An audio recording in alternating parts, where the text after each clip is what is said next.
What's happening, folks? Back with another reaction, back with some more from the Great Band Era compilation. Thank you again to Kim for this awesome record collection, which we're really just still at the very tip of the iceberg of. Though this is a notable development, which is to say the final track on the first side of record 1 has a vocal, as it is listed here in the credits. So I'm keen to hear this, which is to say the songs or the tunes so far have frequently been melodies that were at some point given vocals and lyrics, but I think everyone we've heard so far has been entirely instrumental, but apparently this one is not the same. That is to say, we're going to listen to Nighty Night, which is a cute and colloquial good night. I was going to say greeting. Isn't really a greeting, is it? But it's a well wish for someone who is about to go to sleep. And I think it's often used in relation to children, or maybe those who are intimate, lovers saying nighty night. And it feels like there's a sweet sentiment just in the phrasing. Nevertheless, it is performed by Alvino Ray and his orchestra, and then it says Yvonne King and Ensemble vocal. So I'd expect not only Yvonne King to maybe provide the lead vocal, but perhaps there will be other singers.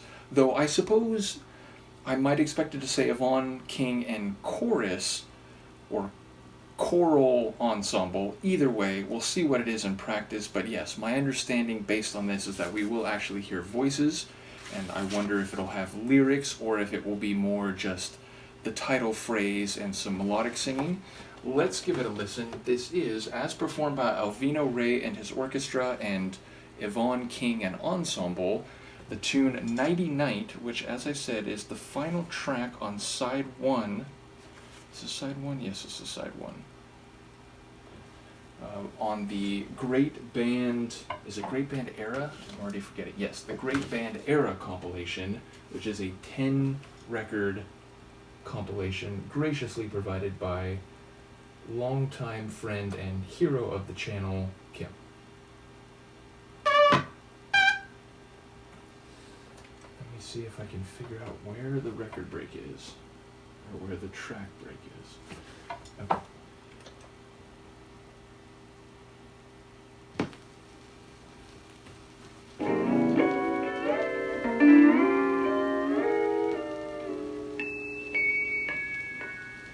Nighty night until tomorrow.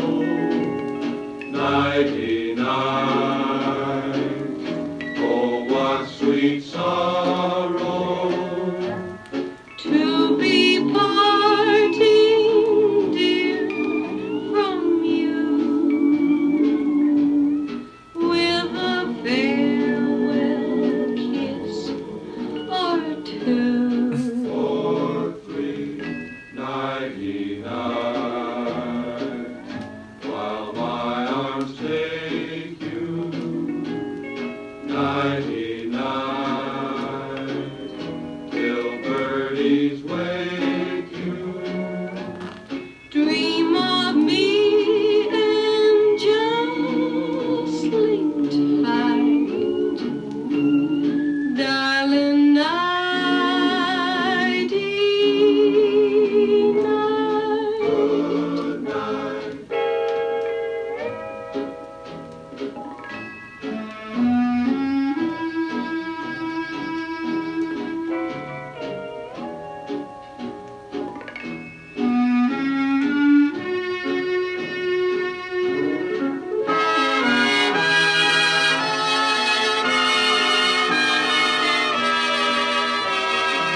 Good night.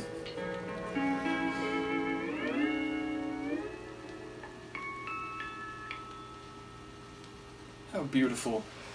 It is a very sweet sentiment, though I think there's a bit of cheek there too. The idea of here's one kiss, maybe two, or one kiss or two, maybe three, says the other singers.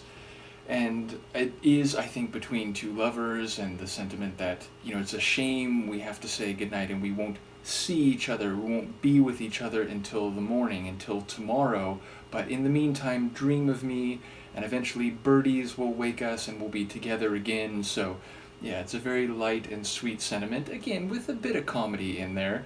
And that last moment, I imagine for a track in the 30s, and again, who knows the exact timeline. Again, some of these were originally written and then recorded by one person and then, recorded by another person, or a vocal was added. But for a tune likely from the first half of the 20th century, that last moment feels a little risque. Nevertheless, I think it's very sweet. It has a bit of an Islander vibe, like a bit of that, what's the right word? Like a beach or a tropical feel a bit in the sonics, but it also feels still like a ballroom tune. It is, I think, focused on the vocals in this one, but we do get some brass along the way and that light drum rhythm just to, give a rhythm and a shuffle to it, and the throwback vibes are undeniable. Again, it feels like a very sweet tune that you could put on if you somehow could transport yourself back to the 30s or the 40s. I was thinking along the way, though, this would be the perfect kind of tune. In recent decades, there's been a trend in certain artistic endeavors when something in more modern times is very dark and wicked, or something very bad has happened, to play a light and oldie-timey tune, which gives it this weird contrast and sonic tension where, like, narratively you're seeing something that's intense, violent, or bad, but because of the sonics, it takes on this weird, surrealist type of quality.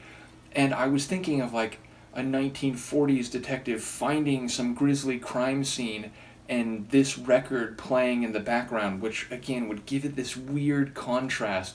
So Nighty Night, and again, if there was evidence of people who were dead and thus asleep and who were put to Nighty Night, it feels like this could be a really powerful tune in that regard. So yes, I'm going to consider that a minority and secondary interpretation, because again, my brain more immediately takes this in the context in which I think it's intended, a sweet and a bit cheeky message between lovers who are about to go to sleep, and the kind of tune you could play in a slow dance ballroom from the first half of the 20th century. But again, along the way, my brain had this thought that, ooh, this could work quite well in that inverted sense. Like, I've talked about it before. There's a great J-drama that I've seen and done a full watch-along for on Patreon. Shout out to Michaela. She definitely watched along for Antiquarian Bookshop Biblia, and there's, I think it's episode 5, and there's a scene at the very end of that episode where a sweet and lovely, and the main character of the show,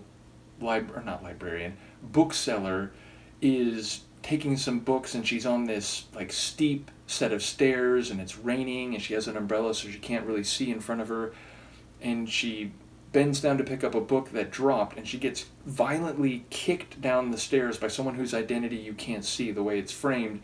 And she goes quite, like, painfully tumbling down the stairs, and she, like, lands on her head, and, she's bleeding out of her head, and it's like, holy crap. And to that shocking scene, they play Singin' in the Rain. And, again, it has this weird quality where it's this lovely, light, and sweet tune, which, again, is describing being happy and dancing about in the rain, but we're seeing something very different in the rain. So this feels like it could be used in the same way. Anyway, a lovely finish to side 1 of record 1, and again, that means we have 9.5 more vinyl to go in this journey. And I've been kind of focusing on this one, which is more convenient, because the Wonderful World of Melody, which Kim also shared, and which is fantastic, there's a number of tunes listed, but a lot of them are like strung together as one medley, and so it becomes a bit more difficult especially when I can't clearly get a sense for, which melody is from which track, to do them in reaction form. That doesn't mean I've given up on it, but that means maybe for the time being I'm going to focus on this one, and then maybe by the time we finish record 1, I'll go back and do, a sequence of the Wonderful World of Melody first record, and if it ends up being 2 or 3 tracks in the playlist, then I'll just try to list it that way after the fact. In any case, let me know what you think of this, and I'll see you for the next one. Peace.